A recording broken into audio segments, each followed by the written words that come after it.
E eu quero convidar os irmãos para nós lermos um texto da Bíblia que se encontra no Evangelho segundo escreveu São Mateus. Mateus capítulo de número 28. Muito obrigado, Dedé. Muito obrigado, viu? Evangelho segundo escreveu São Mateus capítulo de número 28, a partir do versículo de número 1.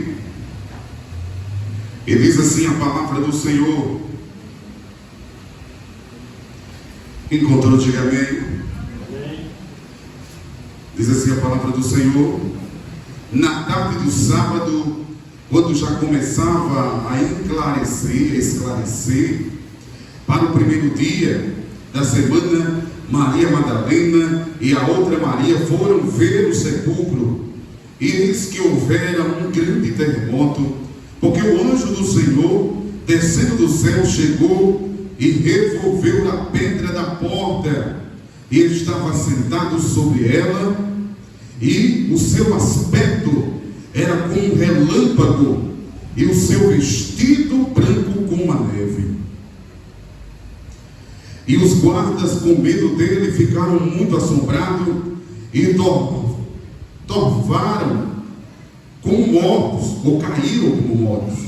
Mas o anjo, falando, disse às mulheres: vós não tenhais medo, pois eu sei que a quem buscais a Jesus que foi crucificado. Não está aqui, porque já ressuscitou, como havia dito. Vinde, vede o lugar onde jazia o Senhor. Ide imediatamente e dizei aos seus irmãos discípulos que já ressuscitou dos mortos. E eis que ele vai diante de vós para a Galileia, ali o vereis. Eis que eu vos tenho dito. E saindo elas apressadamente do sepulcro com temor e grande alegria, correram a anunciar aos seus discípulos. E indo elas anunciarmos aos seus discípulos, eis que Jesus lhes sai ao encontro, dizendo: eu vos saúdo. E aproximando-se, elas abraçaram os seus pés e o adoraram.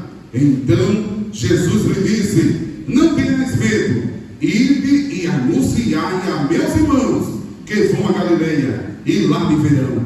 E indo elas, eis que alguns da guarda, chegando à cidade, anunciaram aos príncipes dos sacerdotes todas as coisas que haviam acontecido. Amém. Muito importante a leitura que nós acabamos de fazer.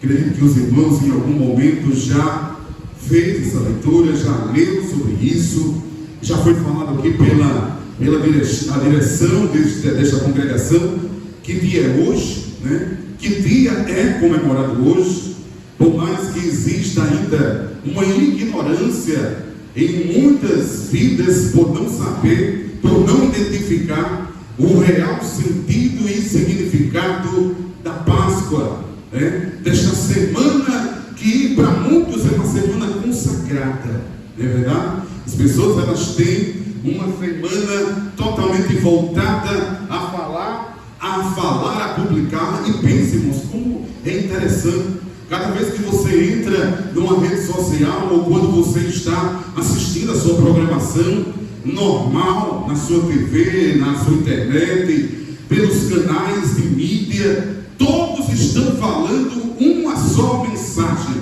Qual é a mensagem? A mensagem de Jesus. A mensagem do Jesus que ele foi crucificado, que ele morreu, mas que também ressuscitou. Como é importante, irmãos, e a gente até mesmo pegar, numa linguagem popular, carona, né, irmãos? Isso aí. Porque é propício até de falar, de pregar e de anunciar. E foi essa mensagem que Jesus deixou. O anjo do Senhor apareceu àquelas mulheres, e o Senhor Jesus também diz: ó, ide e anunciai, ide e proclamai, ide e falai. Então é importante a gente saber qual é a nossa missão. Nós estamos em um culto de missão.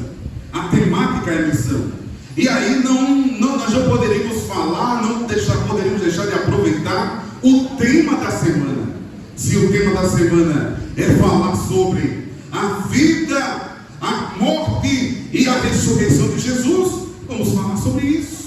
Vamos falar sobre isso, vamos reavivar isso na sua mente. E aí eu quero dizer para os irmãos que já sabem, tudo que eu irei falar aqui, os irmãos já sabem.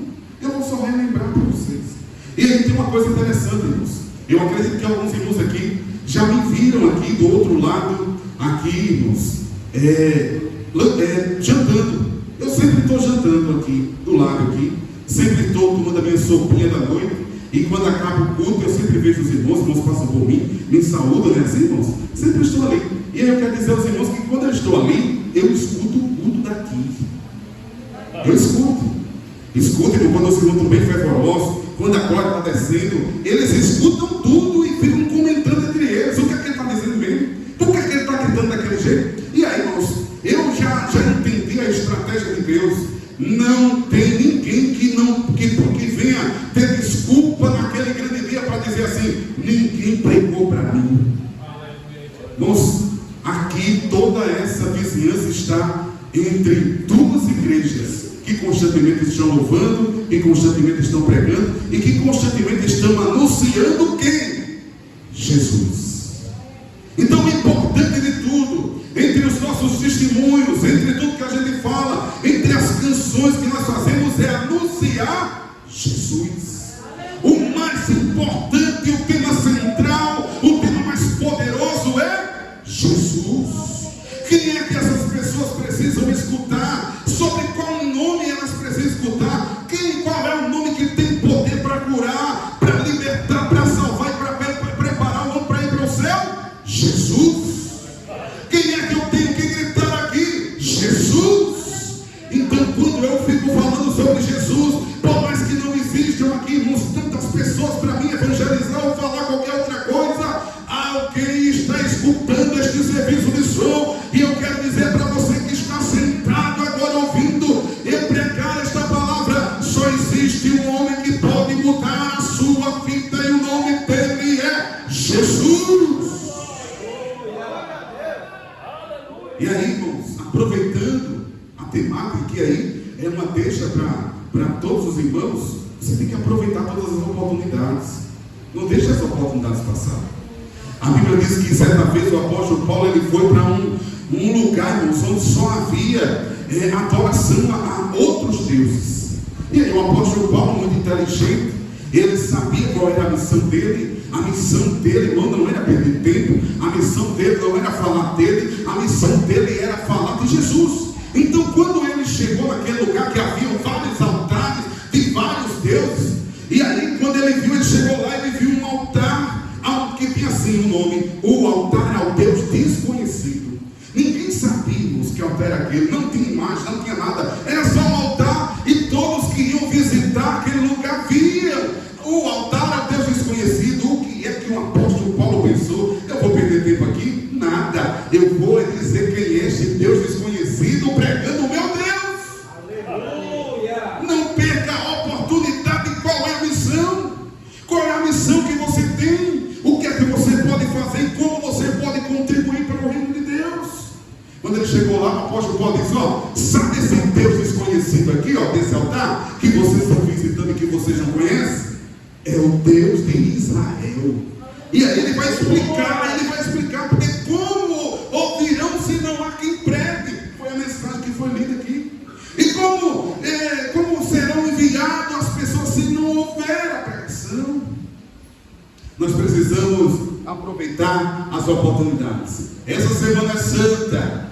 Irmãos, por que essa semana é santa e por que as pessoas comemoram a Semana Santa? Elas tiram de forma tradicional essa semana para testificar e falar durante toda a semana sobre o personagem mais importante da história, Jesus. O divisor, irmãos, da história, Jesus. Quando você está lendo sobre Jesus, quando você vai ver sobre Jesus, existe na história o antes e depois de Cristo. A data, a história, a vida, tudo muda depois de Jesus. E quando a gente está lendo, irmãos, estudando sobre isso, a gente vai ver, irmãos, quem teve aqui uma semana abençoada, diga glória a Deus. Quem teve uma semana aqui, irmãos, de muitos desafios, de lutas e de problemas. Eu sei que também você teve, mas diferente de você, Jesus não. Irmãos, essa semana aqui, antes da crucificação, antes da morte de Jesus, Jesus teve uma semana totalmente diferente. Durante 3 anos, irmãos, em meio aproximadamente, Jesus esteve pregando e anunciando e falando para as pessoas que ele iria morrer, que iria ser entregue nas mãos dos pecadores, mas como ovelha muda, ele não iria abrir a boca. Mas ele disse: eu vou morrer sim, mas ao 3º dia eu vou ressuscitar. Jesus dizia isso em vida, Jesus falava isso para os discípulos escutavam como vocês estão escutando aqui. Mas irmãos, é tão difícil, porque as pessoas escutam, mas elas esquecem. Elas escutam Jesus falar, mas elas esquecem. E aí o que acontece é que a gente fazendo uma retrospectiva da semana de Jesus. A sua semana pode ter sido difícil, mas olha só como foi a Semana Santa de Jesus. No domingo, Jesus entrou montado em um jumentinho, numa entrada triunfal, onde Jerusalém pegou ramos e ficava glorificando, baixando os ramos e dizendo assim: hosana nas alturas, glorificando a Deus e exaltando Jesus. No domingo, ele entrou assim em Jerusalém. Quando foi na segunda-feira, ele entrou no templo, e quando estava no templo, ele viu que lá naquele templo, no lugar que era chamado casa de oração, as pessoas religiosas da época, você sabe o que elas estavam fazendo? Elas estavam adorando a Deus? Elas estavam sacrificando a Deus? Elas estavam cultuando a Deus? Não, elas estavam vendendo dentro do templo. Você sabe o que foi que Jesus fez? A Bíblia diz que Jesus pegou o chicote, Jesus pegou as mesas e Jesus virou as mesas. Jesus virou as mesas, purificando a sua casa, e ele repreendeu aqueles religiosos e disse: ei, aqui é a casa de Deus, vocês estão fazendo convite de ladrões, salteadores. Jesus repreendeu os religiosos da época. Na segunda-feira, na terça-feira, houve alguns confrontos. Jesus também começou a orientar e a ensinar as pessoas. E aí, dentro desses confrontos, Jesus ele começou a ensinar. E aí os fariseus eles começavam a tentar confrontar Jesus. Na quarta-feira houve uma reunião, e nesta reunião os sacerdotes, os fariseus e os religiosos da época se reuniram para planejar como é que iriam matar Jesus. Na quarta-feira, Judas estava com Jesus e ele foi se encontrar com esses religiosos, e aí eles proporam para Jesus, para Judas, dizendo a ele assim: ei, quanto é que você quer para entregar o seu Jesus? E aí ele negociou por 30 moedas de prata. Alguém planejando, irmãos, entregar alguém, alguém planejando trair alguém por 30 moedas de prata. Ainda hoje existem pessoas que conseguem trair por muito menos. Tem gente que trai de graça. Judas é um exemplo daqueles que andavam com Jesus, mas que não aprenderam nada. Judas é um exemplo daqueles que tiveram a oportunidade, a mesma oportunidade que Pedro, que Tiago, que João, que Tomé, que Bartolomeu, que Alfeu e que todos os discípulos, mas mesmo assim ele estava no mesmo culto, ele viu os mesmos milagres, mas ele decidiu ser um traidor. Irmãos, Deus tenha misericórdia de nós. Que a gente, irmãos, faça uma escolha melhor, e que as nossas escolhas seja ser fiel a Deus, que a nossa escolha seja adorar a Deus, que a nossa escolha seja nunca negociar por 30 moedas de prata a nossa fé, a nossa devoção e o nosso Jesus. Judas é um exemplo de pessoas, irmãos, que frequentam os mesmos cultos que nós, que estão nos mesmos ambientes que nós, que louvam a mesma harpa, que tem a mesma Bíblia, que tem o mesmo Jesus, mas irmãos, que tem um mau caratismo grande e que não consegue se converter. Tanto Judas quanto Pedro, eles tiveram, irmãos, um posicionamento muito complicado. Pedro, ele negou Jesus, e Judas, ele traiu Jesus. Qual foi a diferença de um para o outro? É que Judas, ele teve remorso, mas não teve arrependimento. E Pedro teve arrependimento. A Bíblia diz ele chorou amargamente, ele chorou copiosamente, ele chorou tanto, irmãos, que ele saiu como se tivesse uma depressão, de tanto chorar, arrependido de ter negado Jesus diante daquele cenário. Então, estamos no mesmo ambiente e recebemos a mesma mensagem. Qual é o nosso posicionamento? Eu tenho que fazer o quê? Me arrepender quando for para me arrepender. Na quinta-feira, irmãos, hoje houve uma noite, e a noite do Getsemane. Os irmãos escutaram, já leram sobre o Getsemane. Jesus está agoniado. Irmãos, imagina só, quem aqui tem algum problema de ansiedade sabe como é complicado você ficar ansioso.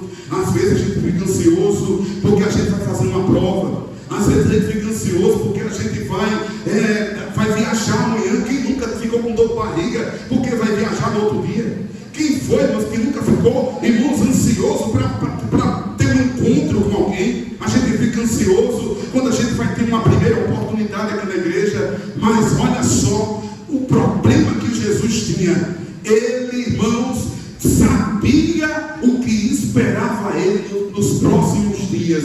Ele sabia que ele ia ser traído, ele sabia que o seu discípulo mais amado iria negar, e ele sabia, irmãos, que o povo de Deus, o povo judeu, o povo que foi escolhido por Deus, era eles quem iria açoitar ele, quem iria crucificar ele, quem iria matar ele. Imagine essa informação na cabeça de Jesus.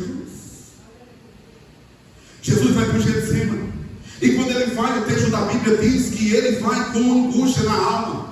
Ele chama Pedro, Tiago e João, porque, irmãos, você precisa de alguém para orar com você.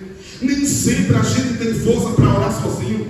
Mas aí Jesus, ele chega para os seus amigos e diz assim: me ajude em oração, vamos comigo, porque eu estou com angústia na alma. Eu estou com angústia na alma. Ei, Jesus mostra aqui para mim, para você, que ele é também humano. É por isso que Jesus entende você. Jesus entende quando você está angustiado, quando você está triste, quando você está doente, quando você está sentindo angústia na alma. Jesus entende você porque ele passou por isso. Jesus está angustiado porque ele sabia que ele ia carregar o peso do mundo todo. O pecado da humanidade estava sobre a sua responsabilidade. E aí Jesus, ele vai para o Getsemane, que significa prensa de azeite. E quando chega lá, Jesus se dobra os seus joelhos, fica com o rosto em chão. Irmãos, a pressão psicológica é tão grande sobre Jesus, que naquela hora Jesus, ele tem, segundo especialistas, segundo a medicina, segundo um laudo que tem aí na internet, Jesus naquela hora, ele recebe um tipo, irmãos, de AVC naquela hora. Ele não tem um AVC, mas o seu suor começa a se transformar em gotas de sangue por causa de uma pressão arterial. A pressão tão grande sobre Jesus que ele começa a orar, a ficar agoniado e começa a sangrar. Ele começa a sangrar, irmãos, pelo suor, porque a pressão, irmãos, da luta, do problema e do pecado no mundo estava sobre ele. Naquela hora Jesus estava orando, suando sangue, derramando sangue. E ele levanta, ele começa a dizer: Senhor, se possível, passa de mim esse cálice. Ele sabe que o cálice, irmãos, que ele iria tomar era um cálice horrível, horrível. Mas aí ele fica orando: Senhor, se possível, passa de mim esse cálice. Ele se levanta, e quando ele vai até onde estão os seus amigos, quando ele vai até os seus discípulos, os seus alunos, como é que ele encontra aquela igreja? Ele encontra, irmãos, aquela igreja adormecida. Ele encontra aquela igreja, irmãos, que está lá representada por Pedro, Tiago e João, que, irmãos, não conseguem tirar nem um minuto, nem uma hora de oração. Como é que Jesus, ele encontra essa igreja? Como é que Jesus encontra a minha vida e a sua vida? Como é que você está? Você está como acordada, orando, ou você está dormindo espiritualmente? E Jesus pergunta isso hoje, nesse culto de missões, a você. Jesus está sofrendo, está sangrando, e Jesus, ele vai até os seus amigos, e quando ele chega lá, ele chamou a sua igreja, ele chamou os seus amigos para orar. Eu estou chamando vocês para orar. Essa luta que você vida você só vence na oração. Não adianta fazer uma declaração aqui na igreja de ser um homem ou uma mulher de oração, se você não ora em casa, se você não tem uma vida de oração. Não adianta ter uma imagem de que ora sem orar. Eu estou procurando alguém que esteja de joelhos também orando comigo. Jesus foi lá e viu a sua igreja adormecida, e ele tem uma mensagem para ela que se estende até hoje para nós. Que culto de missões é esse? Que culto de missões é esse que você está participando? Não é um culto para você se emocionar, não é um culto para você falar em línguas, não é um culto para você fazer algozinho, é um culto para você acordar do sono espiritual que você está vivendo.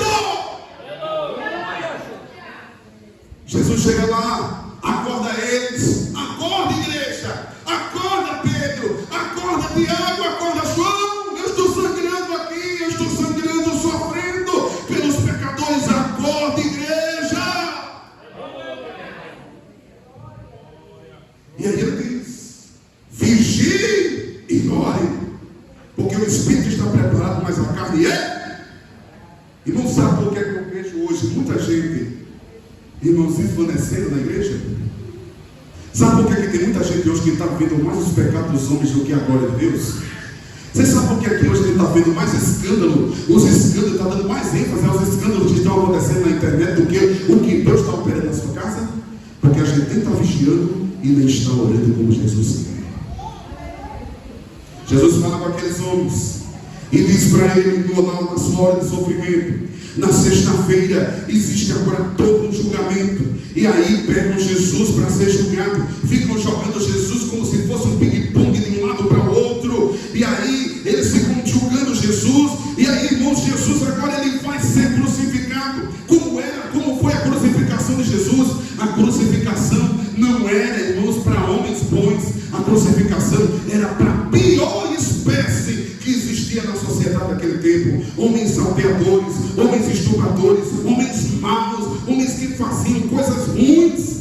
E aí pegaram Jesus e disseram assim: vamos crucificar ele. A gente vai, mas antes de crucificar, a gente vai maltratar ele, a gente vai humilhar ele, a gente vai esquartejar, flagelar ele. E aí pegaram Jesus, colocaram Jesus, irmãos, numa situação e começaram a bater em Jesus. Bater em Jesus com um chicote que nas suas pontas tinham tiras de couro e ossos. E aí, quando você vai estudar mais um pouquinho, alguém diz que quando os soldados batiam eram dois. Quando um ficava cansado, dava um chicote para o outro bater Jesus. Jesus está agora amarrado com as mãos em cima e de um tronco, e começam a bater Jesus ao ponto do chicote com ponta de ossos pegado no lado de Jesus, e eles puxarem, e quando puxavam, irmãos, vinham carne, vinham sangue. Jesus ficou lavado de sangue, sofrendo pelos pecadores. Você sabe por que foi que Jesus existiu e por que Jesus passou por tudo isso? Porque Ele te ama. Ele podia desistir em qualquer momento, mas Ele não fez isso, porque Ele te ama. E aí pegaram e disseram assim: vamos pelo menos fazer uma tentativa. Vamos colocar, porque é Páscoa, e na Páscoa existia uma tradição que se colocava um prisioneiro, um bandido de fato, e aí faziam uma votação. E aí na votação a gente vai ver se a gente dá uma chance para liberar Jesus. Colocam Jesus todo desfigurado, todo sangrando, colocaram uma coroa de espinhos e bateram com um caniço na sua cabeça. Os espinhos furaram o crânio de Jesus, entrando no cérebro de Jesus. E na hora Jesus está lá humilhado. Quando Jesus está humilhado, chegam diante dele, colocam um homem bandido, salteador, perverso, chamado Barrabás, e começam a gritar, dizendo para o povo: a quem vocês escolheis é aquele a quem nós iremos liberar, a quem irá ser liberto. Vocês querem que sejam soltos quem? Jesus ou Barrabás? Irmãos, os irmãos já sabem qual foi a decisão do povo. O que é que o povo clamou? O povo clamou por Jesus, irmãos. Soltem Barrabás.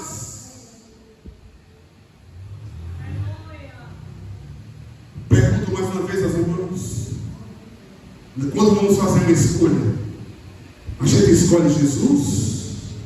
Eu quero dar glória a Deus pela sua vida, porque hoje à noite vocês escolheram Jesus. Eu quero glorificar a Deus pela sua vida. Quero dizer que você não perdeu seu tempo. Você escolheu Jesus. Você saiu de casa direcionada e veio para a presença de Jesus. Mas eu quero dizer para vocês, irmãos, que existem pessoas que têm tudo para escolher Jesus. E na hora que é para escolher Jesus, escolhem Barrabás. Os estudiosos da Bíblia dizem que a cruz que Jesus levou não era do tamanho de Jesus, era do tamanho de Barrabás. Barrabás era maior que Jesus. Ele em altura, em estatura. E aí a cruz que Jesus estava levando, simbolicamente, substituindo o pecador, ladrão e salteador, o Salvador do mundo levou a cruz do pecador Barrabás, simbolizando, levando a nossa cruz. Jesus está levando agora a cruz de Barrabás. Ele está tão enfraquecido, derramando sangue, irmãos, o sangue, as feridas, as costas de Jesus, aquele madeiro, aquela cruz pesada que não era de Jesus, mas era do pecador Barrabás, agora está em cima das suas costas, sobre as feridas, sobre o sangue. Jesus está enfraquecido. Jesus começa agora a não conseguir mais levar aquela cruz, ao ponto dos soldados pegar e constranger um certo Simão Sirineu para ajudar ele a carregar a cruz. Em todo o trajeto de Jesus, você vai ver Deus falando com você. Você quer ouvir uma mensagem de Deus? Está pesado demais para você, não está? Não se preocupe não, porque do mesmo jeito que Deus preparou alguém para ajudar Jesus, Deus prepara alguém para ajudar você. Jesus não conseguia, estava pesado demais. Colocaram Simão Sirineu para ajudar Jesus. Agora Simão Sirineu vai levando até chegar ao Monte Caveira. Quando chega lá, eu falei para os irmãos, o mesmo povo de domingo passado, que estava no domingo de Ramos, que estava no domingo que colocavam as folhas de figueira, de oliveira, quer dizer, de oliveira, e diziam Hosana nas alturas, era o mesmo povo que agora estava gritando e dizendo: solta Barrabás e crucifica Jesus. Irmãos, tem uma mensagem poderosa aqui. É por isso que eu não fico emocionado com elogios do povo. Eu não fico, irmão, não massageia ego. Eu não fico, irmãos, eu não fico impressionado quando o povo fica Hosana, glorificado, dizendo alguma coisa ou dizendo qualquer outra coisa. Mas sabe por quê? Porque o mesmo povo que glorificou a Deus, que glorificou Jesus, andando no jumentinho, foi o povo que crucificou ele. Tem gente que se impressiona. Tem gente que se impressiona com elogios, com glórias de homens. Mas, irmãos, os homens, eles são voláteis. Os homens, irmãos, eles acabam fazendo e mudando de opinião muito rápido. É só eles se convencerem. Vou finalizar aqui essa mensagem. Jesus foi crucificado. No sábado, Jesus é sepultado. Jesus agora está na cruz. E quando ele está na cruz, acontecem todos os fenômenos que os irmãos acompanham na Bíblia. E os fenômenos foram, irmãos, a terra escureceu, houve terremoto, sepulcros se abriram, foi uma coisa tremenda. O véu do templo rasgou de alto a baixo. O centurião que estava lá, Jesus estava, irmãos, naquele momento agonizando, asfixiando o cenário, porque estava muito pesado. Colocaram ele numa cruz maior que ele, puxaram as mãos de Jesus, os pés de Jesus e furaram com os pregos. Irmãos, imagina só, tiveram que esticar os braços de Jesus, tiveram que esticar os pés de Jesus, para Jesus ser crucificado lá. Ele não tinha condições nem de respirar direito. Irmãos, mas naquela hora, quando ele estava sofrendo, as pessoas passavam por ele, zombavam dele, criticavam ele, injuriavam ele. Mas sabe o que é que Jesus fazia? Jesus não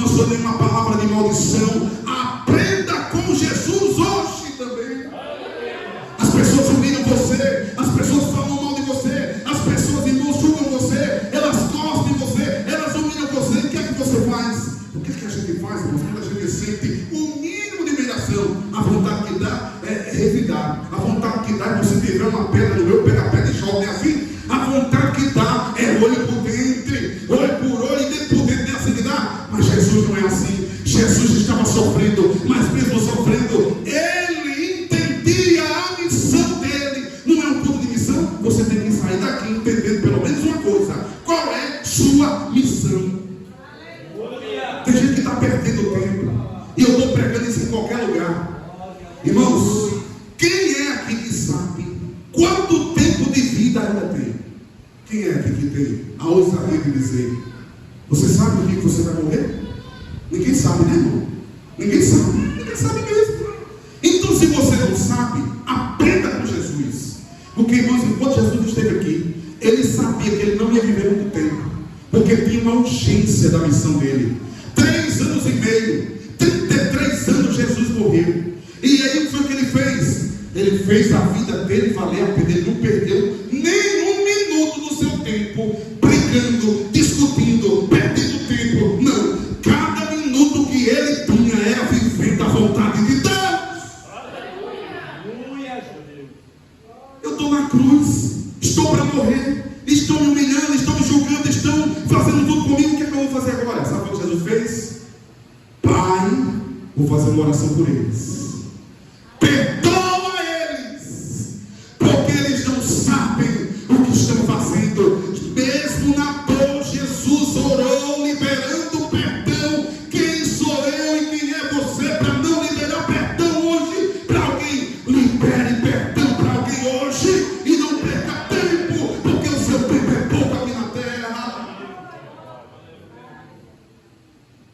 O centurião vê Jesus morrendo, pega uma lança e fura o lado de Jesus. E quando ele fura o lado de Jesus, aquele homem se converte, porque ele fez sair de Jesus 2 líquidos. Ele fez sair de Jesus água, ele fez de Jesus sair sangue e depois sair água. Irmãos, você sabe por que foi que saiu água de Jesus? Primeiro saiu sangue e depois saiu água? Vou explicar aos irmãos. Durante toda a trajetória, desde o Getsemane, Jesus já estava perdendo sangue já. Aí Jesus apanhou, carregou a cruz, perdendo sangue. Quando Jesus chega lá na cruz, Jesus perde sangue. E aí eu quero dizer para você, até a última gota de sangue saiu do corpo de Jesus. Sabe para quê? Para perdoar pecado. Todos vocês que estão aqui têm que estar conscientes de uma coisa nesse ponto missionário: Jesus perdoou o pecado. O sangue de Jesus foi derramado, mas foi derramado em vão. E aí Jesus é sepultado. E quando Jesus é sepultado, pedindo aqui mais 5 minutos na direção desse culto. Pedi mais 5 minutos só para me dizer aqui sobre a ressurreição. 5 minutos, irmãos.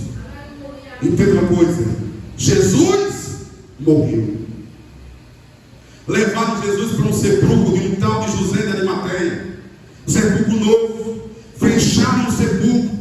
Os sacerdotes e os religiosos tiveram uma grande ideia: vamos colocar soldados lá, porque esse povo tem uma história. Eles sempre estavam falando que esse Jesus dizia que ia ressuscitar o 3º dia. Então nós vamos colocar soldados lá e vamos ainda lacrar o sepulcro com um anel de autoridade aqui. Eu quero ver quem é que vai abrir esse sepulcro. Os homens, os discípulos, ficaram com medo, se trancaram dentro de um quarto. Mas como sempre, irmãos, quero glorificar a Deus pela vida das mulheres. As mulheres não perderam tempo. Os homens ficaram com medo. Não tem um medroso? Não tem? Não tem. Tem? A mulher pode dizer, irmão, ela não vou pegar vocês, não é pode, né? Tem ou não tem um medroso? Eu conheci um homem que tinha medo de barata. Eu conheci esse homem, mas foi um luta karatê com ele. Quando a barata veio, pega a chave, pra cima. Mas tem um que tem medo de barata. Imagina só, os discípulos agora estão tudo trancados dentro de um quarto, com medo. Mas as mulheres já têm uma grande ideia: nós honramos Jesus em vida, vamos honrar Jesus também na morte.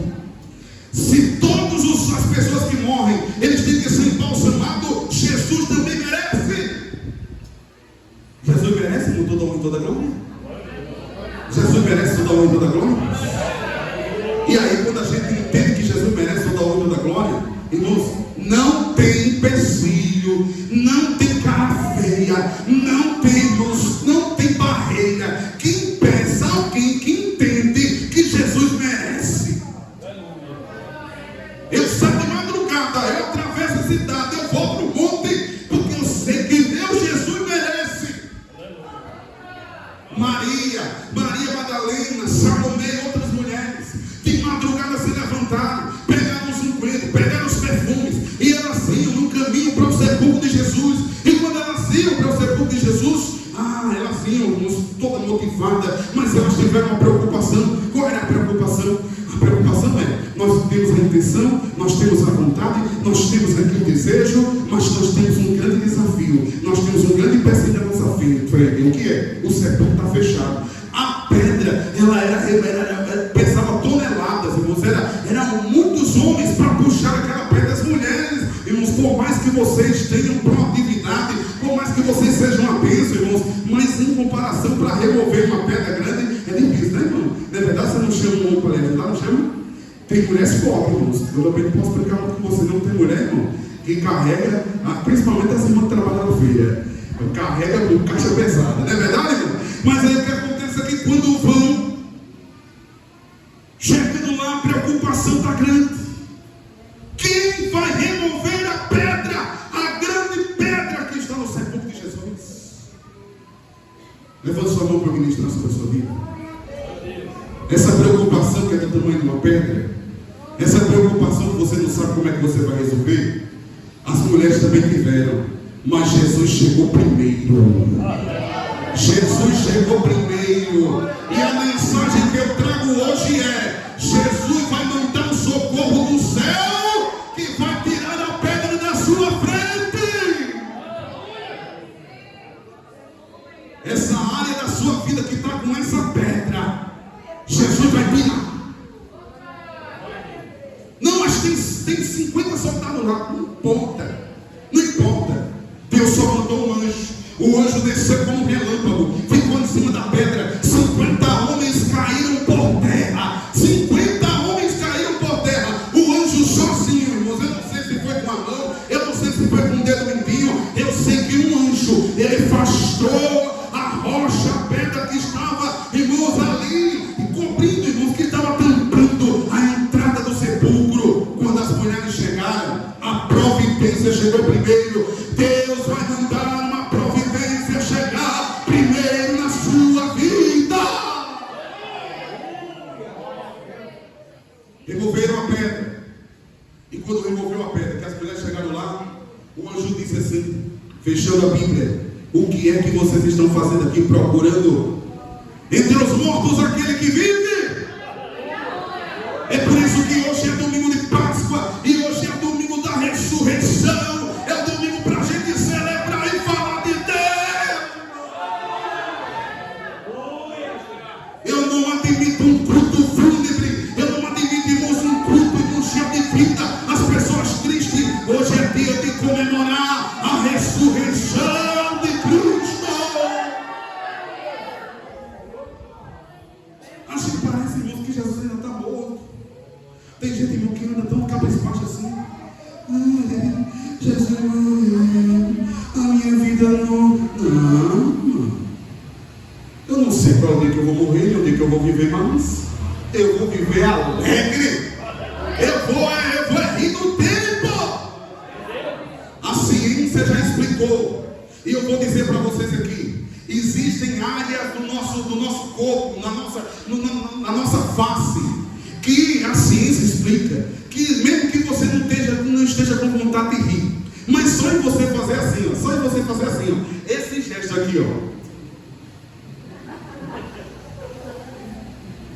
os músculos e toda a área que precisa ser ativada para o cérebro entender que você está feliz, você está enganando seu cérebro. Você só precisa fazer assim, ó.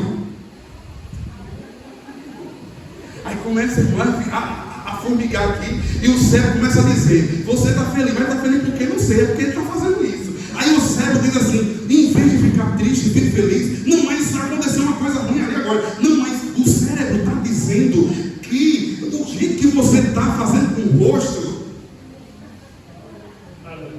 é para você ficar feliz. Irmãos, Jesus ressuscitou ao terceiro dia para te dar vida e vida com abundância. E ele diz assim que na presença de Deus até a tristeza salta de alegria. Eu quero saber onde